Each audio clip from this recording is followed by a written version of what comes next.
Parce que si vous aviez de la foi comme un grand décénévé, ça ne demande pas une grande foi, mais ça demande seulement une petite foi. Parce qu'avec la grande foi, tu seras orgueilleux. Alors que la foi, on doit vivre la puissance de la foi. Parce que la foi, c'est un mystère. La foi, c'est un mystère. Parce que c'est par la foi que tu peux... Moutou Moussa n'a pas pensé. N'a pas pensé au doute. Mais n'a pas esprit, c'est là où la parole habite. Paul a dit, ma parole et ma prédication ne reposaient pas sur les discours persuasifs de la sagesse, mais c'est une démonstration. Quand on dit la démonstration, donc, qui veut dire, il convertissait la parole en puissance. C'est une démonstration d'esprit et de puissance. Pour vivre la puissance de Dieu, pleine de grâce. La parole est habitée parmi nous, pleine de grâce. Et tonda nangolu, l'ilobana c'est Jésus. Qui veut dire le Jésus, oh yo yo là. Parce que Dieu n'aime pas Moutou alelaka. Et pas il ensemble alelaka. Fini, place aux gens que fini kolela. Parce que kolela no wana et ko solution ta mokolomote. Mais la solution est au nom de Jésus. Au nom de Jésus, la solution est télémi na vie na yo na kombo na Yesu. Parce que tu peux convertir tout. Donc, l'ikamo est télémi liboso na yo moko lobité, likambo na linyango souté.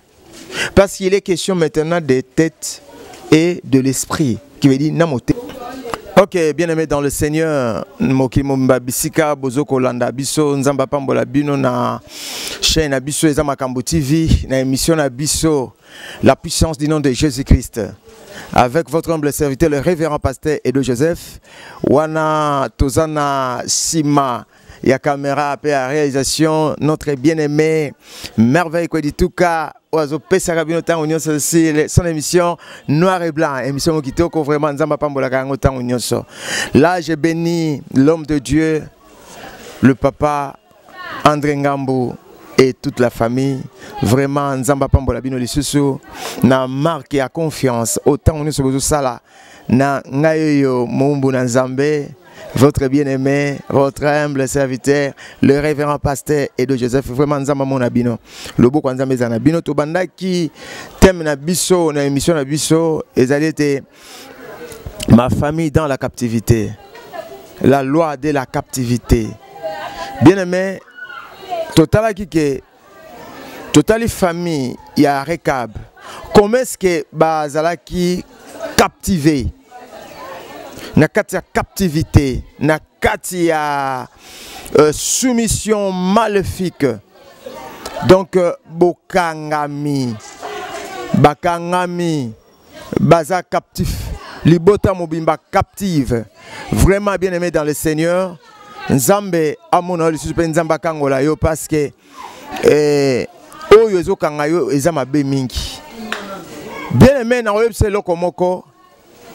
Le diable exploite le lien du sang et le lien de l'hérité pour avoir droit na corps na biso, na âme na biso, pe na esprit na biso. Pour avoir droit. Parce que la Bible est na Ézéchiel. À ta naissance, au jour, Ézéchiel 16, verset 4, à ta naissance, au jour où tu naquis, ton nombril, qui veut dire ton cordon, n'a pas été coupé. N'a pas été coupé. Babete mutolo bakatarate. Bon, disons un peu. Moi, je suis botamelo ou je mais à la Bible, le quoi? Le nombril, le cordon n'a pas été coupé et katamate. Pourquoi? Pourquoi c'est le babongo? Parce qu'il y a un lien. Parce que l'enfant dépend, il dépend na maman na ye. Il respire de sa mère, qui veut dire il respire na mutolu. Kolia azo profiter na kolia na mutolu. Nyonso une fois que mutolu ana esali problème, ya omonaka morné, fausse couche. Donc ezarabongo mona kufi. Alors il y a un problème maintenant. Le jour où yo botamaka nombril, motolu et katanate. Et katanate pour anine. Parce qu'il y a un lien maintenant où ils ont lié yo. Lien wana et katanate. Il y a un partout yosa. Le diable sait que nakati a lien ya makila. Nakati a lien makila, il y a zoko exploiter âme, corps, esprit na yo. Azo ko saisir yo. C'est pour cela qui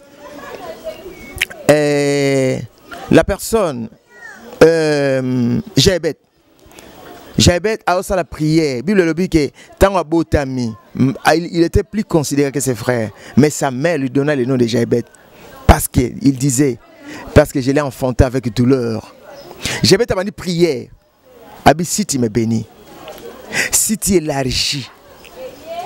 Si tu élargis, qui veut dire ceux qui au fongoli, landa bien, ceux qui au fongoli, landa, j'avais invoqué le Dieu d'Israël en disant, si tu m'es béni, et que tu étends mes limites, et si ta main est avec moi, et si tu me préserves du malheur, en sorte que je ne sois pas dans la souffrance, que je ne sois pas dans la souffrance, ou épargner un malheur, peut-être côté de la souffrance. Abi, si tu me bénis et que tu élargis, tu étends mes limites, loi et limitation, parce que tu dépends, aux autres dépendre dans makila, aux autres dépendre dans lien. Donc le diable t'exploite. À partir, à exploiter yo, à exploiter lien wana. Le lien de sang et le lien d'hérité. L'héritage. Noé a silisi comme la masanga. A langwe. Moi n'en kam. Robin Racham. A écoute papa naye. Kuite leki. Mais Bible le dit que aké sabande konaye. Na licho hein. A langwe tala écoute kona. Ça coûte malumbu na moni kia. Bande kone bazui elamba bake sima manto bazipiki papa na bango après avoir kozonga mutu na kuiti na yewana ba betele lisolo mbala moko asai nini olia la ke la mwana ne kam mbala moko la keli kana abi kana sera l'esclave des esclaves donc yo esclaves c'est que esclave donc neti aux esclaves et esclaves ya mutu moko boye. Moutouana est esclave, jusqu'aux esclaves, qu'est-ce que Cana souffrait? Et jusqu'à aujourd'hui, Azatan a possession, Azatan a place, Azatan a esikaté.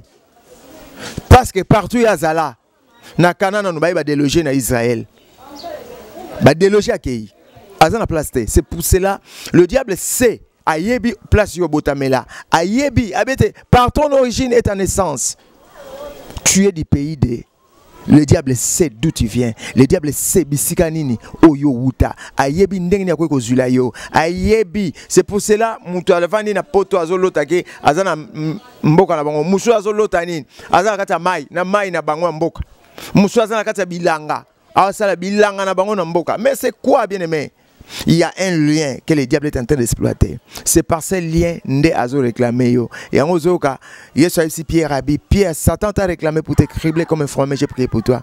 Oh, la réclamation, c'est une action de réclamer pour quelque chose qu'on a droit.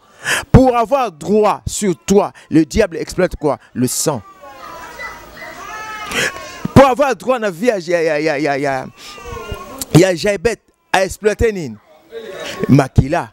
C'est pour cela, Ozomona, tellement Azolandela, Nakamo Kabatum Susomona, Azana facilité, à laquelle moi n'en ai ma baie.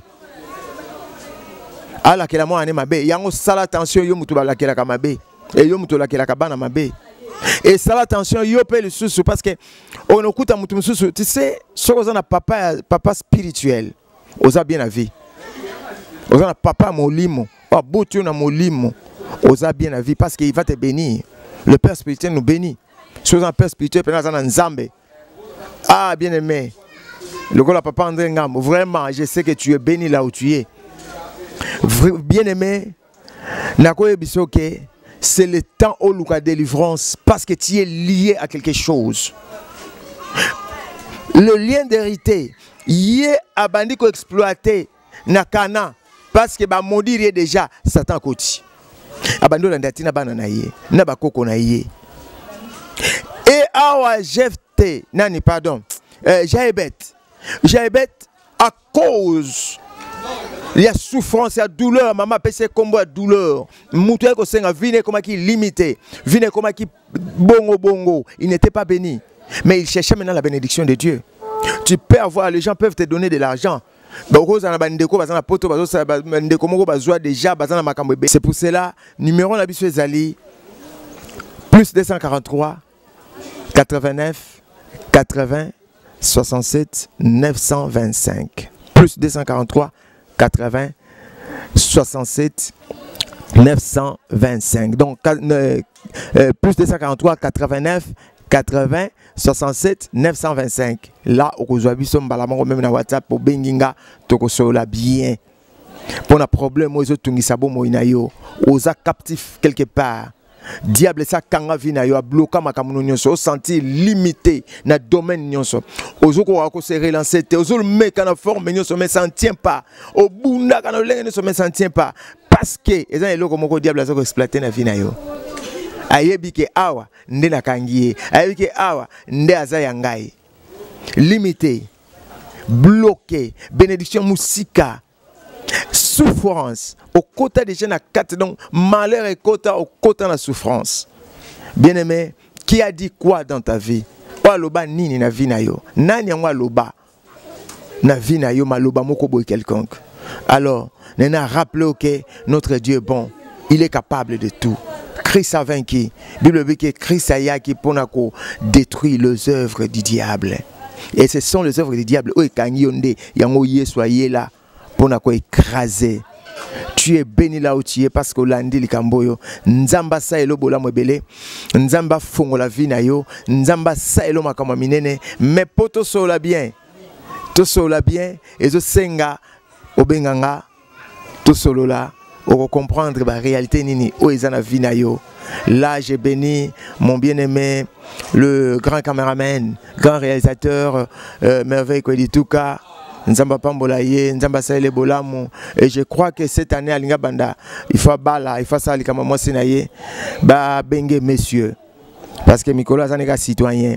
Alors il faut bengue messieurs, messieurs, vrai messieurs. Tant azola qui sake oui, nzamba saele makaminene, papa André Ngambu, nzamba saele sous ebele.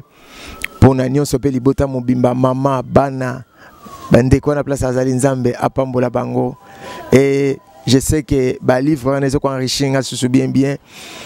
Nzambe a sa la minene et je sais que les livres il y a bien poto quoi exploiter pour tokoli sa sous boyer bébélé pour peuple de Dieu va bénéficier sur na et belé. Je bénis ma femme, ma très chère épouse que j'aime beaucoup, Maman Christelle Touba, allégresse, ma puce, tu es béni na pamboli bana nyonso o bazanda kunangai. Na pamboli, mon bien-aimé, mon petit Ndabi Alpha et mon fils Mabaka Dan Nzamba Pambola et Nzamba Pambola lisusu peuple de Dieu nyonso papa Alphonse naibike ozolanda mama Ade batu nyonso mama Sévi tout le monde tu es béni là où tu es Nzambe apambola yo amen.